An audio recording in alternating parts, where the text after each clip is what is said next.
morning, everybody. Welcome to Tech Talk. This is our inaugural video. This is a monthly service that we're going to offer from the Chandler Chamber of Commerce.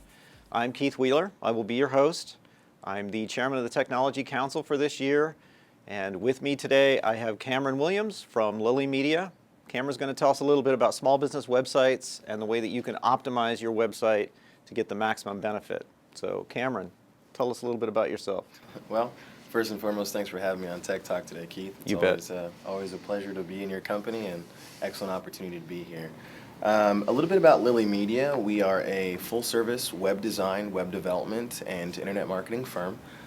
We do kind of a full house approach to web needs for businesses. So if that's trying to establish an online presence, building a website, figuring out a better way to present yourself online via photo or video, all of those are things that we do. So awesome. I'm excited today to go over some of the ways that we can help small businesses do things themselves. And, if they need help, then there are companies like us that are here to help them. Absolutely. So let's get right into it. Okay, perfect. What is the purpose of a modern day website, Cameron? Well, I want to say a while back, Keith, when the internet was young, a lot of us were saying, oh, well, I just need to get online so that people know I exist. Right. Well, as things have gone on, times have changed. A lot of people are looking for a business that they can identify with. So the primary function of your website online is going to be to educate that prospective customer as to why they should be doing business with you. So give them things like where you're located, your phone number, tell your story, how the business came to be, what makes you different from your competition, things of that nature. So ultimately, in this day and age, the purpose of a website would be to provide education and to make a good first impression. So I'm gathering you've done this before. A time or two. I like to think I know what I'm doing. How many small business websites that you encounter do those things exactly the way you defined right there?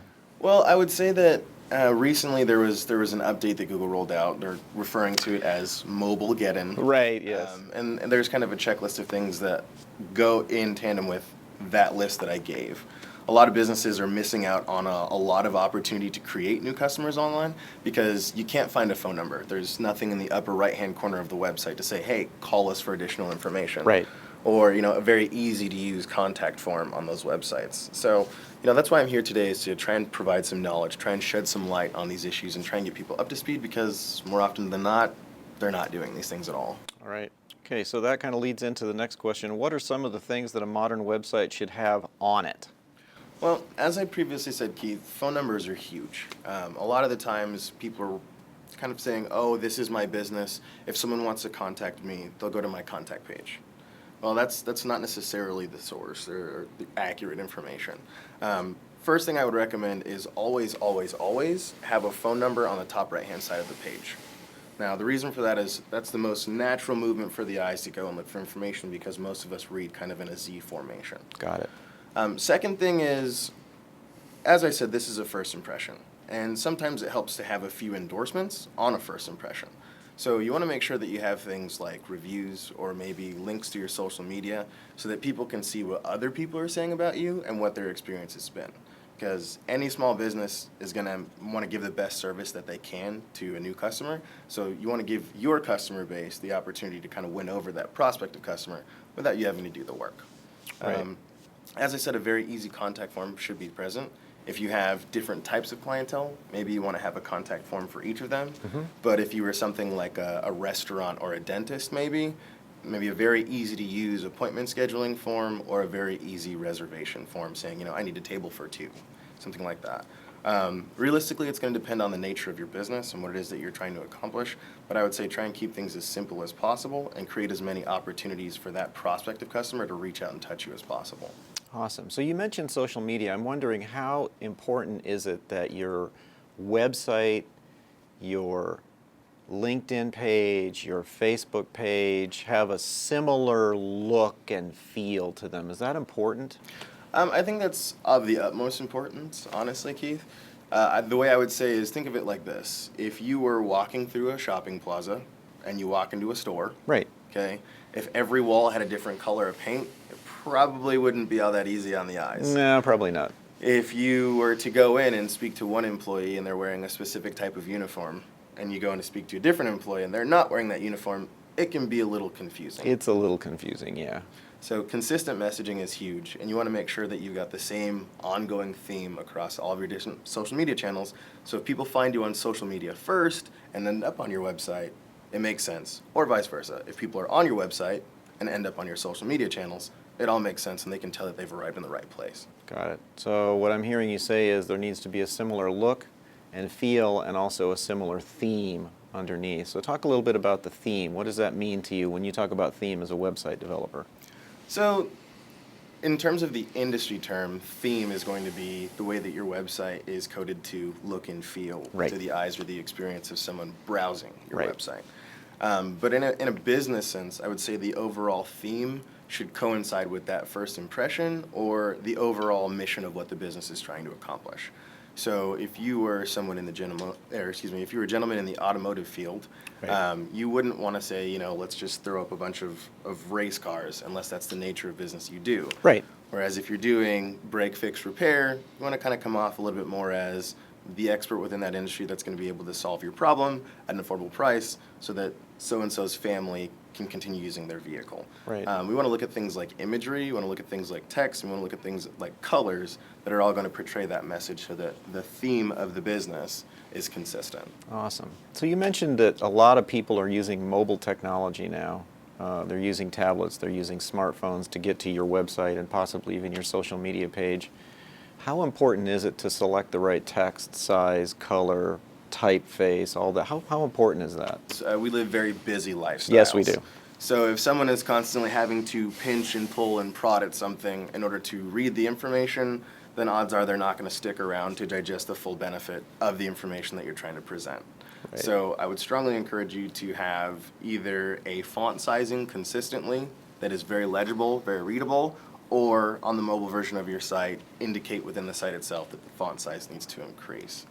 I would recommend staying away from things like heavily cursive fonts or very, very big, thick, bold fonts that can smudge together, because that'll interfere with the ability to read the content on the site or the platform. Not to mention the fact that they take up a lot of screen real estate, which is very precious when you're on a mobile device like a smartphone or a tablet. Exactly. Yeah.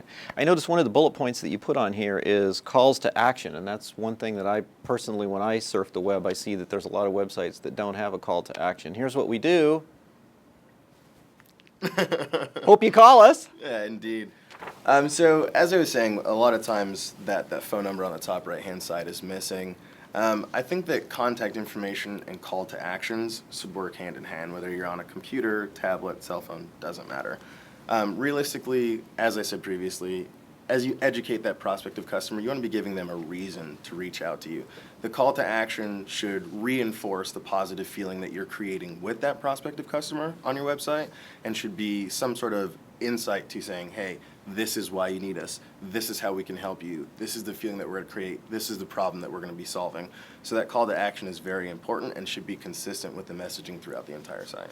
So then you should have, I'm guessing, I'm kind of extrapolating here, so I'm guessing that you should have easy ways to contact you as the business owner. Phone, email. Are there other options we consider besides phone and email? I guess those are the two biggest ones, right? Phone and email, yes. I think it depends on the nature of the business. Again, as I said, if you were a dentist or a doctor's office or maybe or a restaurant. You mentioned a restaurant. A lot of restaurants are finally starting to follow suit where you can order online and come in and pick it up. Right. If you were a dentist of some sorts or anything like that where you want to schedule an appointment, as many touches as possible. So actually, I'd like to order a root canal online and then not show up. That's what I'd really like. But sorry. As many, no, you're fine.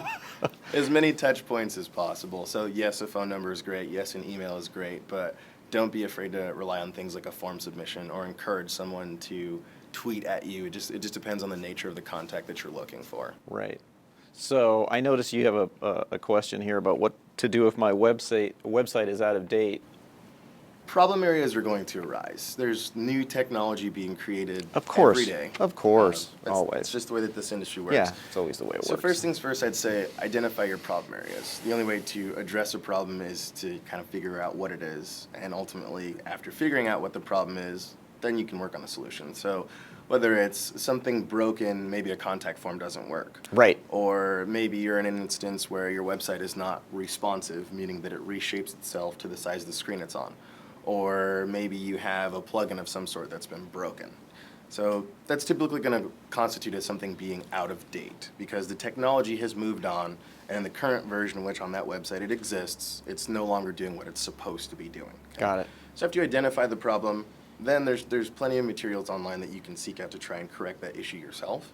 There are different platforms that you can use that will try and keep your website up to date, but I mean, let's face it, Keith, not everyone is a technical person. Right. Right? So in the event that you do run into something that you can't handle, I mean, that's what companies like us are for. Exactly. So, hey, I've noticed, my website's a little out of date. What do I do now?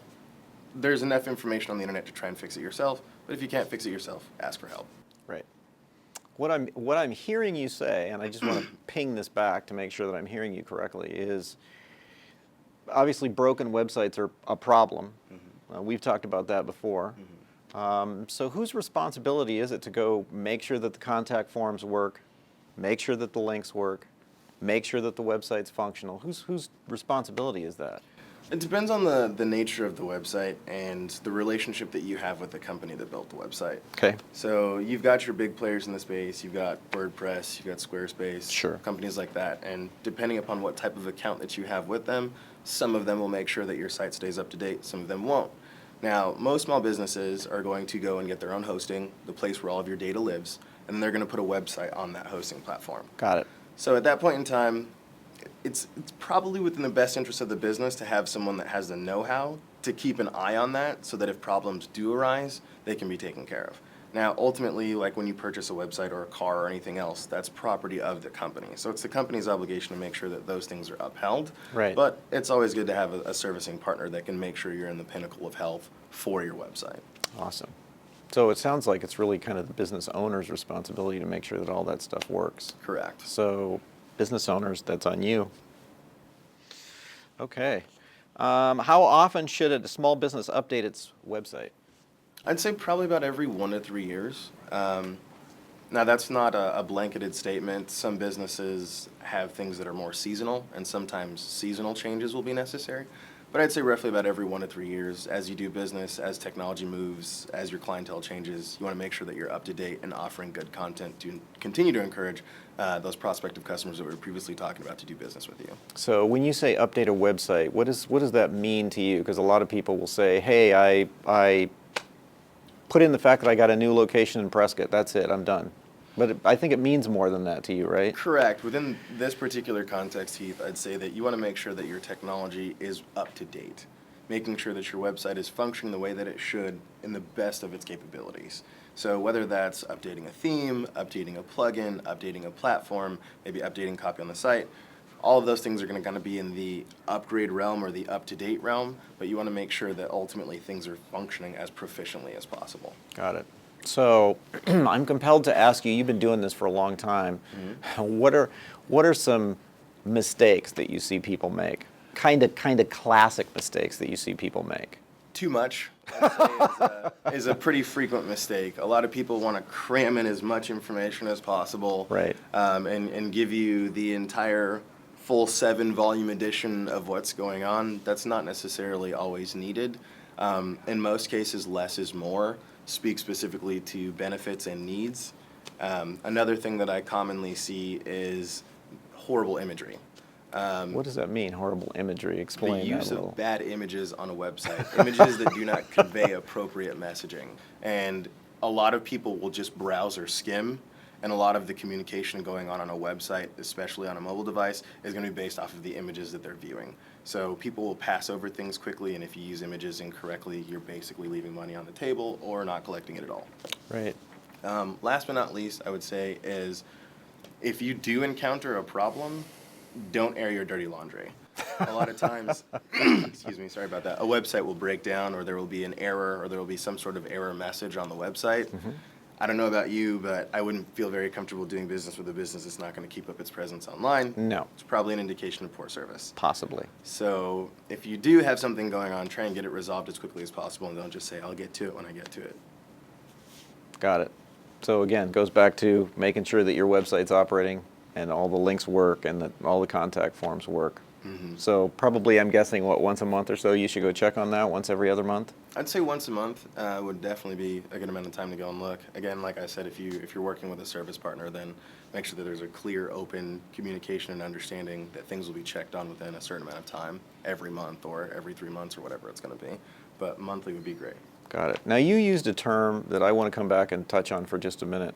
And I'm trying to remember what the term was, but it's how the web server actually determines what device the page is on, and it changes. You had a term you used for that. What did you call that? Responsive web Responsive web design. That's right, responsive web design. So I know that's a really big thing now, because Web 2.0 is out. We're redesigning websites to the new standard. We're trying to get all this stuff to run across multiple platforms with different screens and different resolutions. So talk a little bit about responsive web design, because I know that's a big thing right now. Perfect. So essentially what responsive web design is, anytime you're looking at something on a device, the device has a maximum amount of width and height that it can load content to that screen. Right. Okay. So a cell phone is going to be a different shape depending upon the nature of the cell phone. Right. Tablets, computers, all those things. So essentially what the website does is it asks the device that it's being loaded on, how big is your screen? And then the device responds back to the website and says, well, my screen is this size. So the website then knows, okay, I've only got set amount of space to work with. So then your website resizes itself and reorders content pieces in order to make sure that everything can be viewed without needing to zoom or pinch or do any type of unnecessary scrolling or fidgeting with the phone, and you maintain that layer of professionalism and presentation. Awesome. So you said it will restructure the content. You can actually restructure the content That's correct. based on the device that's being used for viewing. Beauty of technology. Gosh, I love technology. It's awesome. It is. All right. Anything else? I think that's about it. Just to review, I mean, you want to make sure that your website is actually giving a customer a reason to call you and letting them kind of know who you are, what you're all about. You know, are you a corporation? Are you a small business? Are you a mom and pop? Just to allow them to kind of understand who they're going to be dealing with or doing business with. Got it. You want to make sure that you have very easy to use and clear call to actions, phone number, contact form, email submission, all those things that we talked about.